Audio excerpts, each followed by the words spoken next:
మన ఇండియాలో చాలా సేఫ్ గా అందరూ ఫీల్ అయ్యే ఎల్ఐసి ఇప్పుడు ఏం చేస్తుందో తెలిస్తే నిజంగా క్వశ్చన్ మార్క్ అందరికీ వస్తుంది. మీకు తెలుసా, ఎల్ఐసి వాళ్ళు కూడా స్టాక్ మార్కెట్ ఇన్వెస్ట్మెంట్ చేస్తారు కదా. ఎస్బీఐ, హెచ్డిఎఫ్సి బ్యాంక్ ఇలాంటి స్టాక్స్ ని అమ్మేసి వీళ్ళు ఇప్పుడు బాగా పడిపోతున్న ఐటీ సెక్టర్ స్టాక్ మీద కాంట్రాబెట్ చేస్తున్నారండి. టీసీఎస్ లోని, హెచ్సిఎల్ టెక్నాలజీస్ లోని వాటాలు పెంచుకుంటున్నారు. మెరిసేదంతా బంగారం కాదు, తెల్లగా ఉన్నవన్నీ పాలు కాదండి. ఇవాళ మార్కెట్ లో మీకు కనిపిస్తున్న ఈ గ్రీన్ వెనకాల ఏం జరుగుతుందో తెలిస్తే మాత్రం కాసంత భయం అయితే పుడుతుంది. ఇది భయపెట్టడానికి కాదండి, నిజాలు మనం తెలుసుకోవాలి. మార్కెట్ లో ఈ గ్రీన్ వెనకాల చాలా చాలా విషయాలు మనకు తెలియకుండా పెద్దవి అవడానికి ఛాన్స్ ఉందండి. ఇవి దృష్టిలో ఉంచుకుంటూ ఇవాళ మార్కెట్ లో ఏం జరిగిందో తెలుసుకుందాం. ఇవాళ డేటా సెంటర్ స్టాక్స్ గానీ, లేదు అంటే ఏ ఇన్ఫ్రాస్ట్రక్చర్ స్టాక్స్ గానీ ఎలా పెరుగుతున్నాయో చూసారా? అన్ని స్టాక్స్ 10%, 20% అప్పర్ సర్క్యూట్లు కొడుతున్నాయండి. కానీ ఐటీ సెక్టర్ స్టాక్స్ ఇవాళ నెగటివ్ గా ఉన్నాయి. మరి ఐటీ సెక్టర్ స్టాక్స్ ఎందుకు నెగటివ్ గా ఉన్నాయో తెలుసా? ఆంథ్రోపిక్ వాళ్ళు వాళ్ళ దగ్గర క్లౌడ్ కొత్త వర్షన్ లాంచ్ చేశారండి ఇండియాలో. దీని వల్ల ఐటీ సెక్టర్ స్టాక్స్ నెగటివ్ గా ఉన్నాయి. నిన్నటి వరకు ఈ క్లౌడ్ తో ఆంథ్రోపిక్ తో అందరూ కూడా డీల్స్ కుదుర్చుకున్నారు, పాజిటివ్ గా ఉన్నాయి.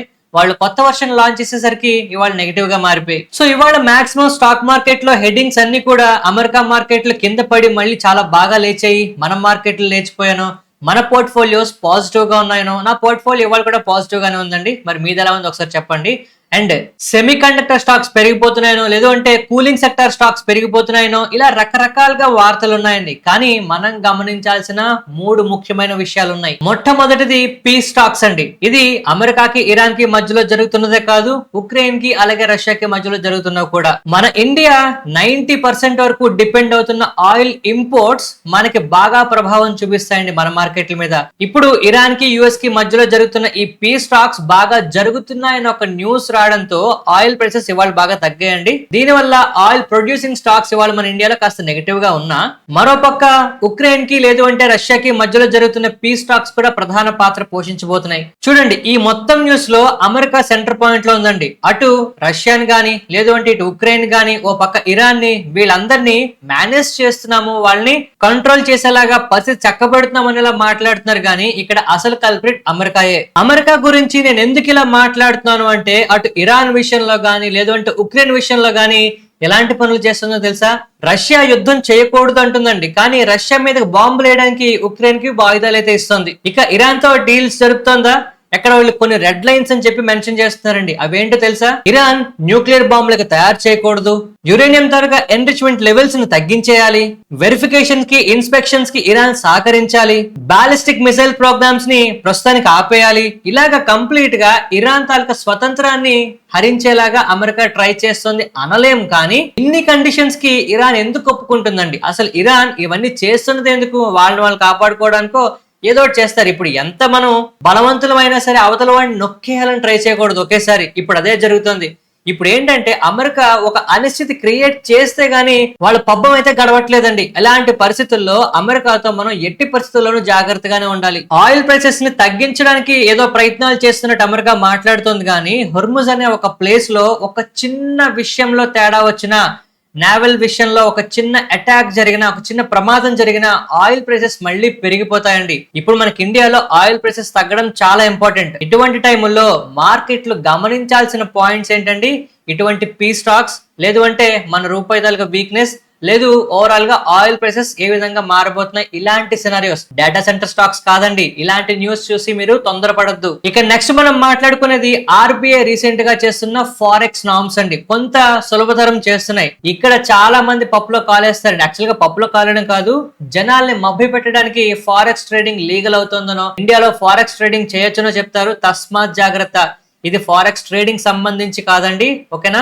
ఆర్బీఐ దగ్గర నుంచి ఇప్పటికింకా ఎటువంటి కంక్లూజివ్ స్టేట్మెంట్స్ రాలేదు. ఓవరాల్ గా కాస్త మోడర్నైజ్ చేయడానికి మన మార్కెట్ ని, లేదు అంటే రూపీ తాలూకా హెడ్జింగ్ ని పర్పస్ లో చూసుకోవడానికి వీళ్ళు చేస్తున్న ప్రయత్నం అండి. ఇక ఫైనల్ గా మనం మాట్లాడుకునేది మన తాలూకా సిపిఐ డేటా. ఇప్పటి నుంచి మనం ఒక కొత్త విధానం అయితే ఫాలో అవుతున్నామండి. దీనివల్ల మార్కెట్లు ఏ విధంగా రియాక్ట్ అవుతాయన్న భయం నిన్న మొన్నటి వరకు ఉంది. ఎస్పెషల్లీ మన బాండ్ మార్కెట్స్, ఇవి కూడా మనకి కాస్త స్టేబుల్ గా ఉండడం మనకి పాజిటివ్ విషయాలే. సో ఇవాల్టి హెడ్ లైన్స్ లో మనం ప్రధానంగా బయటికి కనిపిస్తున్న ఈ ఏఐ స్టాక్స్ అవ్వచ్చు, డేటా సెంటర్ స్టాక్స్ అవ్వచ్చు, లేదు అంటే కూలింగ్ సెక్టర్ స్టాక్స్ అవ్వచ్చు, ఇతర న్యూస్లు కాదండి.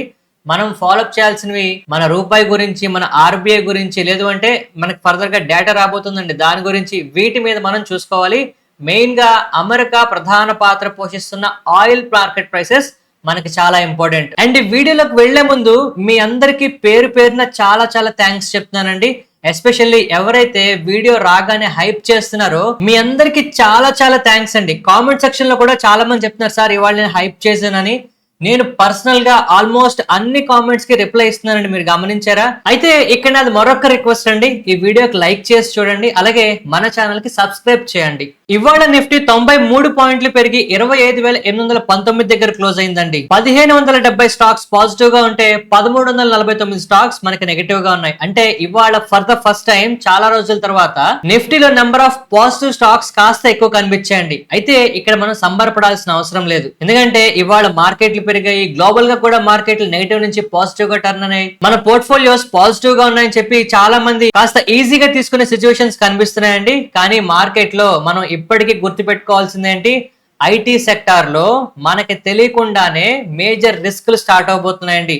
ఎందుకంటే ఈ విషయం మీద మార్కెట్ లో వస్తున్న న్యూస్ ఒకలా ఉంటుంది, కంపెనీస్ బయటకు ప్రకటిస్తున్న డీల్స్ వేరేలా కనిపిస్తున్నాయి. వీటిలో వ్యత్యాసం కనుక మనం అర్థం చేసుకోకపోతే ఖచ్చితంగా ఇబ్బంది పడతామండి. ఇక్కడ ప్రస్తుతానికి ఐటీ సెక్టార్ ఇవాళ పడిపోయినా మిగిలిన న్యూస్లన్నీ కవర్ చేస్తున్నాయండి దాన్ని కప్పిపుచ్చడానికి. బట్ మనం గమనించాల్సింది ఏంటంటే అమెరికాకి ఇరాన్ కి మధ్యలో జరుగుతున్న ఈ టాక్స్ కంప్లీట్ గా సక్సెస్ఫుల్ అయితే మాత్రం ఆయిల్ ప్రైసెస్ బాగా తగ్గుతాయండి. ఇది మన ఇండియాకి ఇప్పుడున్న పరిస్థితుల్లో చాలా చాలా పాజిటివ్. ఈ న్యూస్ ని ఎవరు ఎందుకు హైలైట్ చేయట్లేదో నాకు తెలియట్లేదు. ఒక పక్క శాంక్షన్స్ తగ్గుతాయి, మరో పక్క బయలాటరల్ డీల్స్ పెరుగుతాయి. ఇండియాకి ఎస్పెషల్లీ చాలా చాలా అడ్వాంటేజ్ అయితే అవుతుందండి. మీరు గమనించారో లేదో, ఇలాంటి పాజిటివ్ న్యూస్ కి పాజిటివ్ అప్డేట్స్ కి మార్కెట్ ఎక్కువ రియాక్ట్ అవ్వకపోవడానికి కూడా కారణం అమెరికా. ఎందుకంటే ఓ పక్క డీల్స్ జరుగుతున్నాయి, మాట్లాడుతున్నామని చెప్తున్నారు, కానీ స్టిల్ ఇంకా వాళ్ళ షిప్స్ ని లేదు అంటే కొన్ని ఫైటర్ జెట్స్ ని ఇరాన్ పరిసర ప్రాంతాల్లో వీళ్ళు తిప్పుతున్నారండి. ఈ న్యూస్ మనం ఖచ్చితంగా కాస్త ఫాలో అప్ చేయాలి, ఎందుకంటే ఇటువంటి గ్లోబల్ ఇంపాక్ట్ జరిపే న్యూస్లు ఖచ్చితంగా మనకి ఏం జరుగుతాయి అనేది ఎవరి చేతుల్లో ఉండదండి. అందువల్ల ఖచ్చితంగా ఫాలోఅప్ చేయాల్సిందే. ఇక్కడ మన ఇండియా పరిస్థితి ఎలా ఉంది అంటే ముందు కొయ్యి వెనక నొయ్యి అన్నట్టు ఉందండి. ఒక పక్క ఇరాన్ కి అమెరికాకి మధ్యలో ఏమైనా తేడాలు జరిగినా, రేపు పొద్దున్న ఉక్రెయిన్ కి లేదా రష్యాకి మధ్యలో కాస్త ఏమైనా ఇబ్బంది పెట్టినా మనకి ఆయిల్ మార్కెట్లు విపరీతంగా ఇబ్బంది పడిపోతాయి. ఎస్పెషల్లీ హుర్ముజ్ విషయంలో, ఒక మన ఇండియాకే కాదండి, ఒకవేళ హుర్ముజ్ విషయంలో మనకి ఏమైనా తేడా జరిగితే అటు యూరోప్ కూడా ఇబ్బంది పడిపోతుంది రష్యా దగ్గర నుంచి ఆయిల్ వాళ్ళది. ఎందుకంటే హుర్ముజ్ దగ్గర నుంచే ఆ ఒక్క కెనాల్ రూట్ లోంచే ఆయిల్ సప్లై మనకు జరుగుతుంది.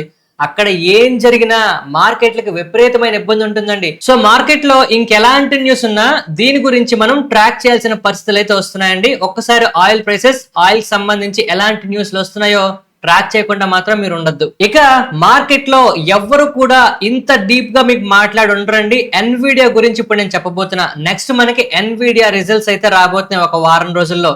మీరు గమనిస్తే సాఫ్ట్ బ్యాంక్ వాళ్ళు ఎన్విడియా తలక షేర్స్ అమ్మేశారు, 100% బయటకు వచ్చేసారు అని చెప్పి మాట్లాడుతున్నారండి.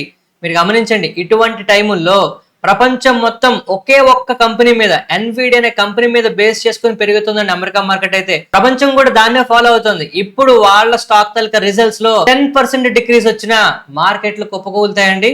గడిచిన 22 క్వార్టర్స్ గా చాలా బ్రహ్మాండమైన రిజల్ట్స్ ప్రకటిస్తుందండి ఎన్విడియా కంపెనీ. ఇప్పుడు 22 రిజల్ట్స్ లో 20 రిజల్ట్స్ ఎస్టిమేట్స్ ని బీట్ అవుట్ చేసి రిజల్ట్స్ ప్రకటించింది.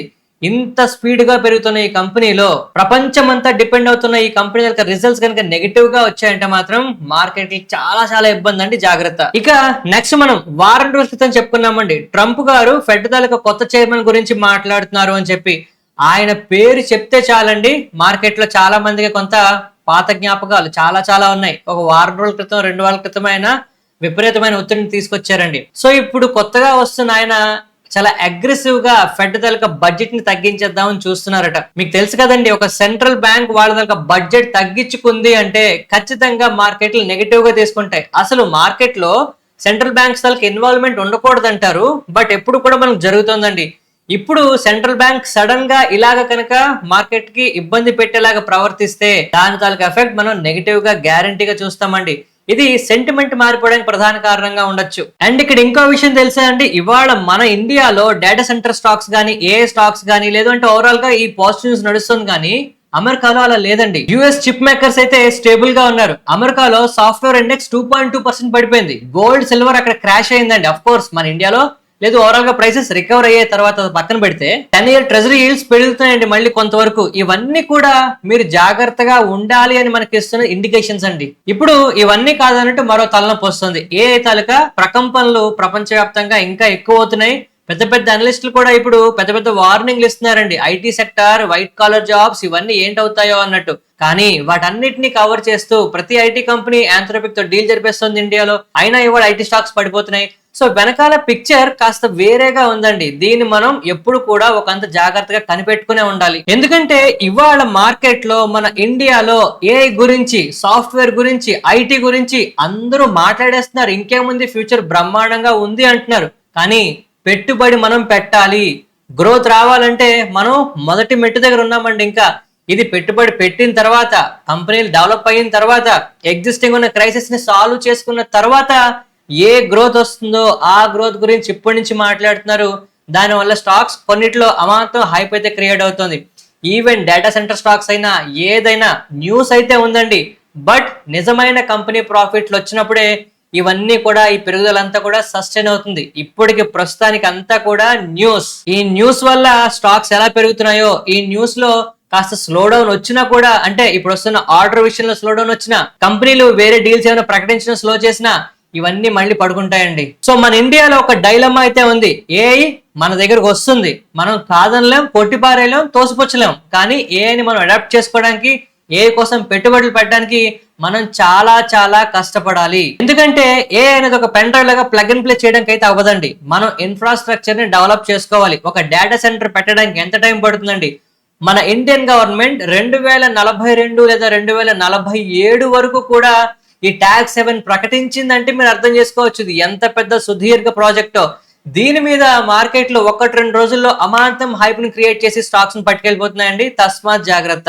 సరే, కన్ఫ్యూజన్ అంతా ఎందుకు, మాకు ఒక మాట చెప్పండి. ఐటీ సెక్టార్ ఏమవుతుంది అంటే ఒకే ఒకటండి. ఇనీషియల్ గా కోవిడ్ వచ్చినప్పుడు ఏమైందండి? మార్కెట్ ఉన్న పాడంగా కుప్పకూలిపోయిందా? ఆ తర్వాత కోవిడ్ ఇంకా పెరుగుతుంది అని తెలిసిన మార్కెట్ లో రివర్సల్స్ అనేవి వచ్చాయండి. కారణం ఏంటి? వ్యాక్సిన్ వచ్చిందనే ఒక మాట వల్ల. అవునా అండి? అలాగే మన మార్కెట్ లో ఇప్పుడు ఏ వల్ల ఇనీషియల్ గా ఎగ్జిస్టింగ్ ఐటీ ఎంప్లాయీస్ కి కొంత రిస్క్ ఉన్నా, ఓవరాల్ గా ఐటీ సెక్టార్ కి ఇది పాజిటివ్ అండి. ఇప్పటి నుంచి మనందరం ఐటీని భయపడేలా తీసుకోకుండా, ఓవరాల్ గా ఉన్న ఎగ్జిస్టింగ్ ఎంప్లాయీస్ కి కాస్త వాళ్ళ దగ్గర స్కిల్స్ పెరిగేలాగా మనం డెవలప్ చేసుకోగలిగితే నెక్స్ట్ 2-3 ఏళ్లలో ఇంత పెద్ద ప్రాబ్లం, మనం అనుకున్నంత ప్రాబ్లం ఉండకపోవచ్చు. బట్ స్టిల్ ప్రాబ్లం అయితే ఉంటుందండి. సో షార్ట్ టర్మ్ లో ఐటీ సెక్టార్ స్టాక్స్ కి ఇబ్బంది అండి. అంతకన్నా ఎక్కువ ఐటీ ఎంప్లాయీస్ మీద ప్రెషర్ ఉంటుంది. లాంగ్ టర్మ్ లో ఈ ఏఐ వల్ల ఖచ్చితంగా అందరికీ పాజిటివ్ గానే ఉంటుందండి. ఇక మనం మన సిపిఐ గురించి మాట్లాడుకోవాలండి. మనం 2012 బేస్ ఇయర్ దగ్గర నుంచి 2024కి మనం జంప్ అయ్యాం. దీని వల్ల క్యాలిక్యులేట్ చేసే విధానంలో కొంత మార్పు వస్తుందండి. దీని వల్ల మన సిపిఐ డేటా కొంత పెరగడం జరిగింది. షార్ప్ జంప్ వచ్చింది అనుకుంటున్నామండి. కానీ దీని వల్ల పెద్దగా మార్పు లేదు అనే విషయం మనం గమనించాలి. అందువల్ల మార్కెట్లు కూడా ఇవాళ మనకి స్టేబుల్ గా ఉన్నాయి. ఓల్డ్ సిరీస్ ప్రకారం డిసెంబర్ లో మనకి 1.5% డేటా కనిపిస్తుంటే ఇప్పుడు అదే డేటా 2.5% పెరగడం జరిగింది. సో ఈ సిపిఐ డేటాలో ఎందుకు ఇంత మార్పు వచ్చిందంటే మనం యూజ్ చేసే మెథడాలజీ మారడం వల్ల అయితే జరిగిందండి. ముఖ్యంగా మేజర్ మార్పు ఎక్కడొచ్చింది అంటే ఫుడ్ సెగ్మెంట్ దగ్గర నుంచి మనకు వస్తుంది. ఇంతకు ముందు 45% అబౌవ్ వెయిటేజ్ ఉంటే ఇప్పుడు దాన్ని 35% తగ్గించారు. సో ఇప్పుడు సిపిఐ డేటాలో ఇన్ఫ్లేషన్ లేదు అంటే మన దగ్గర సర్వీస్ మ్యానుఫాక్చరింగ్ ఇండెక్స్ ఇలాంటివి ప్రధాన పాత్ర పోషించబోతున్నాయండి. వీటి వల్ల మనకి ఖచ్చితంగా మార్కెట్ లో అసలైన ఇన్ఫ్లేషన్ డేటా ఏంటనేది మనకు రాబోతుంది. ఫర్దర్ గా మార్కెట్లు దీన్ని పాజిటివ్ గా తీసుకుంటాయి. సో ఇప్పుడు చాలా మంది అంటుంటారండి సిపిఐ డేటా కొత్త బేస్ తో తీసుకోవడం వల్ల పెరిగిపోయిందని. బట్ స్టిల్ ఇప్పుడు వస్తున్న డేటా మన టార్గెట్, ఆర్బీఐ తాలూకా టార్గెట్ 4% కన్నా తక్కువ ఉండడంతో పెద్దగా ప్రాబ్లం లేదు. సో ఇప్పుడు మనం ఐటీ స్టాక్స్ నిజంగా ఎందుకు పడిపోయాయి, పెద్ద పెద్ద స్టాక్స్ అన్ని కూడా ఎందుకు నెగిటివ్ గా మారిపోయాయి అంటే మనం చెప్పుకున్నాం. ఆంథ్రోపిక్ వాళ్ళు వాళ్ళ దగ్గర క్లాడ్ కొత్త వర్షన్ అయితే తీసుకొచ్చారండి. ఇది కంప్లీట్ గా కోడింగ్ చేసే విధానం కానీ, లాజిక్స్ కానీ కంప్లీట్ గా కొంత అడ్వాన్స్డ్ గా ఉండబోతుంది. దీని వల్ల ఎగ్జిస్టింగ్ ఎంప్లాయీస్ కి నష్టం వస్తుందండి. ఈ సెంటిమెంటల్ ఫియర్స్ వల్లే ఇవాళ ఐటీ స్టాక్స్ పడ్డాయని మనం చెప్పుకున్నాం. కానీ ఇండైరెక్ట్ గా మనకు తెలియాల్సిన మరికొన్ని పాయింట్స్ ఉన్నాయి. ఇప్పుడు మన ఇండియాలో పనిచేస్తున్న ఐటీ కంపెనీస్ అన్ని కూడా గ్లోబల్ గా వాళ్ళకి ఇస్తున్న సర్వీసెస్ అన్ని కూడా అవుట్ సోర్సింగ్ మీద మనకు వస్తున్నాయండి. ఇప్పుడు ఈ క్లాడ్ కనుక అమెరికాలో బాగా పెనట్రేట్ అయితే, ఈ అవుట్ సోర్సింగ్ ప్రాజెక్టులు అన్ని ఆగిపోతే ఈ పర్టికులర్ అన్ని ఐటీ కంపెనీస్ కి ఇమ్మీడియట్ గా ఫస్ట్ నెగిటివ్ గా ఉంటుందండి. ఈ న్యూస్ చాలా మందికి అర్థం కావట్లేదు. ఏ వస్తే జాబులు పోతాయి, ఇంకా టైం ఉంది, రావడానికి ఉంది అనుకుంటారండి. మన ఇండియాలో మనం యూజ్ చేసే దానికన్నా మన ఇండియన్ కంపెనీస్ ఏ ప్రాజెక్టులు ఎక్కడి నుంచి తెచ్చుకుంటున్నాయో ఫస్ట్ అక్కడ కూడా అడాప్షన్ స్టార్ట్ అయిపోతుందండి. అది ఇమీడియట్ గా ఫస్ట్ కంపెనీ ఫినాన్షియల్స్ మీద 40% వరకు ఎఫెక్ట్లు చూపించొచ్చని మనకు రిపోర్ట్స్ వస్తున్నాయి. ఈ న్యూస్ కారణంగా ఐటీ సెక్టార్ లో నెగటివిటీ మనం చూస్తున్నాం. నేను నిన్న కూడా చెప్పానండి, ఐటీ జాబ్స్ కి కొంత రిస్క్ అయితే ఉంటుంది, భరించక తప్పదు. అయితే ఇవాళ అన్ని స్టాక్స్ కన్నా పర్సిస్టెంట్ సిస్టమ్స్ ఎందుకు మారింది? జనరల్ గా విప్రో లేదు అంటే టీసీఎస్, ఎస్పెషల్లీ ఇన్ఫోసిస్ మనకు బాగా పడేవి కదండి మొన్నటి వరకు. ఇవాళ పర్సిస్టెంట్ సిస్టమ్ ఎందుకు పడింది అంటే యాక్చువల్ గా ఈ కంపెనీ ఎక్కువ ఏఐ మీద డిపెండ్ అవుతుందండి. ఇప్పుడు రోజుకో వర్షన్ వస్తుంది, ఒక్కొక్క వర్షన్ లో ఒక్కొక్క కొత్త అప్డేట్స్ వస్తున్నాయి. దీనివల్ల కంపెనీ ఎలాంటి పెట్టుబడులు పెట్టాలి, పెట్టుబడులు పాతవైపోతాయా, లేదు ఏం జరుగుతుంది, ఒక కన్ఫ్యూజన్ అయితే నెలకొంటుందండి ఎస్పెషల్లీ పర్సిస్టెంట్ సిస్టమ్ లో. అందువల్ల ఈ స్టాక్ ఇవాళ ఎక్కువ నెగిటివ్ గా ఉంది. అయితే ఇప్పుడు మార్కెట్ లో ఉన్న ఈ హైప్ ని దృష్టిలో పెట్టుకొని మీ ముందుకి కొన్ని సెమీ కండక్టర్ స్టాక్స్ ని, లేదు అంటే ఈ డేటా సెంటర్ స్టాక్స్ గురించి మాట్లాడదాం అనుకుంటున్నానండి. జస్ట్ నేను స్టాక్ నేమ్స్ మాత్రమే మెన్షన్ చేస్తున్నా, వీటిని మీరు స్టడీ చేయడానికి ట్రై చేయండి.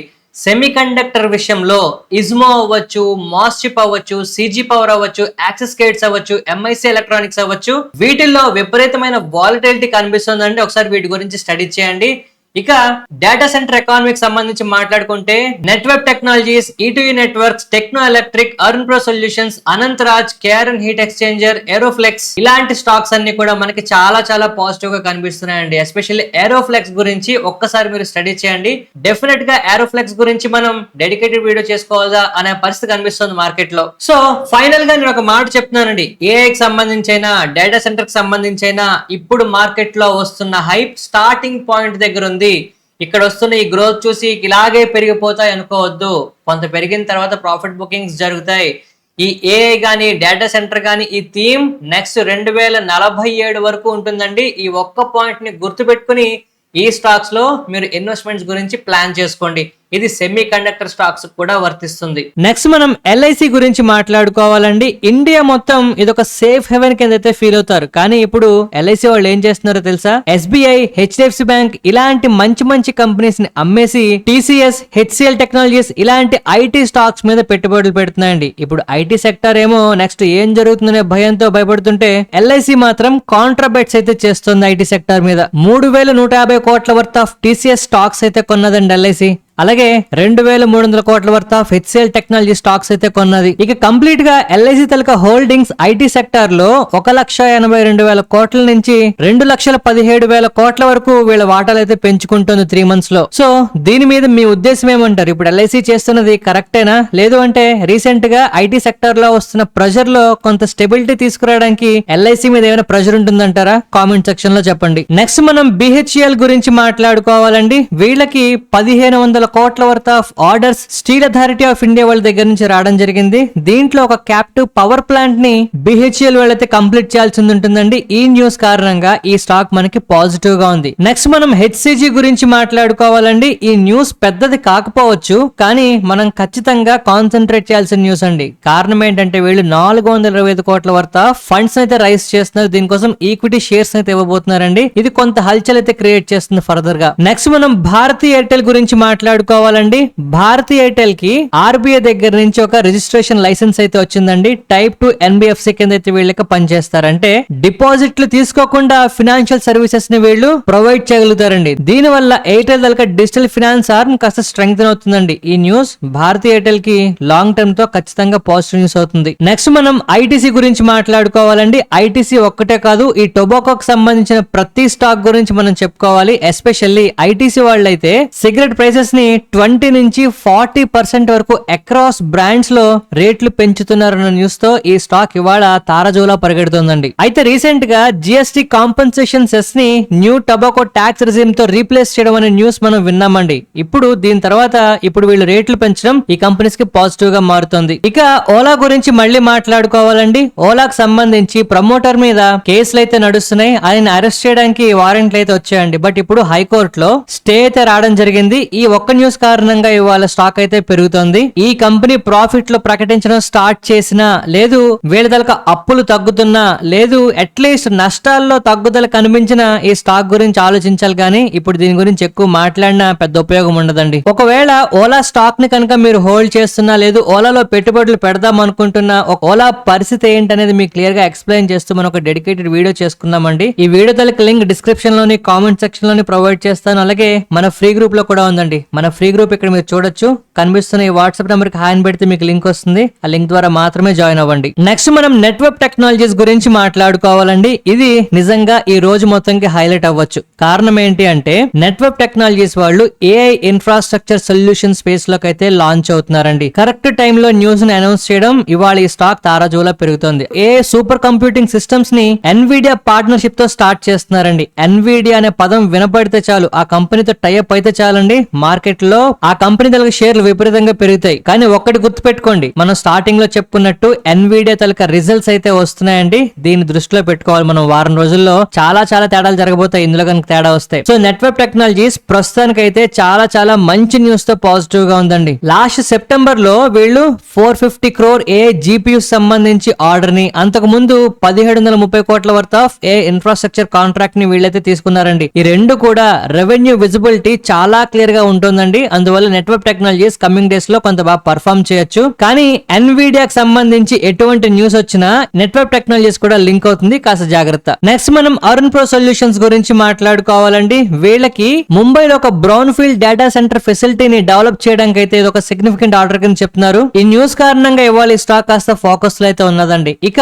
మోతీలాల్ ఓస్వాల్ వాళ్ళు వరుణ్ బెవరేజెస్ కి మళ్ళీ బై రేటింగ్ ఇస్తున్నారండి. 550 రూపాయల టార్గెట్ అయితే ఇస్తున్నారు. ఈ కంపెనీ డొమెస్టిక్ గా ఇంటర్నేషనల్ మార్కెట్స్ లోను, ఎస్పెషల్లీ ఆఫ్రికాలో బిజినెస్ ఎక్స్పాన్షన్ గానీ, లేదు అంటే వరుణ్ బెవరేజెస్ తాలూకా డిసిప్లైన్ ఎగ్జిక్యూషన్ గానీ, ఇవన్నీ కూడా చాలా బాగున్నాయని చెప్తున్నారండి. కాకపోతే ఏంటంటే 2026-27లో వీళ్ళు 16% CAGR తో ప్రాఫిట్స్ పెంచుకుంటారని చెప్పి మాట్లాడుతున్నారు. ఒకసారి మనం గమనించాలి. ఇక నెక్స్ట్ మనం ఆయిల్ ప్రొడ్యూసర్ స్టాక్స్ అయిన ఆయిల్ ఇండియా గానీ, లేదు అంటే ఓఎన్జీసీ గానీ, వీటి గురించి మాట్లాడాలి. ఈ స్టాక్స్ మనకి ఇవాళ నెగటివ్ గా ఉన్నాయి. కారణం ఏంటంటే క్రూడ్ ప్రైసెస్ మనకి తగ్గిపోతున్నాయండి. మనం వీడియో స్టార్టింగ్ లో చెప్పుకున్నట్టు ఇరాన్ కి యుఎస్ కి మధ్యలో ఈ డీల్స్ అనేవి, టాక్స్ అనేవి జరుగుతున్నాయండి. వీటి వల్ల వరీస్ కొంచెం తగ్గడంతో, సప్లై డిస్ట్రప్షన్స్ కూడా మనకి కాస్త మెరుగుపడడంతో ఆయిల్ ప్రైసెస్ ఇంకా తగ్గే అవకాశం ఉందండి. వీటి వల్ల ఈ స్టాక్స్ ఇవాళ మనకి నెగటివ్ గా ఉన్నాయి. ఇక నెక్స్ట్ మనం పవర్ మెక్ ప్రాజెక్ట్స్ గురించి మాట్లాడుకోవాలి. ఇవాళ ఈ స్టాక్ పాజిటివ్ గా కనిపిస్తోంది. కారణం ఏంటి అంటే వీళ్ళకి అదానీ పవర్ తాలూకా సబ్సిడరీస్ దగ్గర నుంచి 1000 కోట్ల వర్త్ ఆఫ్ 2 ఆర్డర్లు అయితే రావడం జరిగాయండి. సో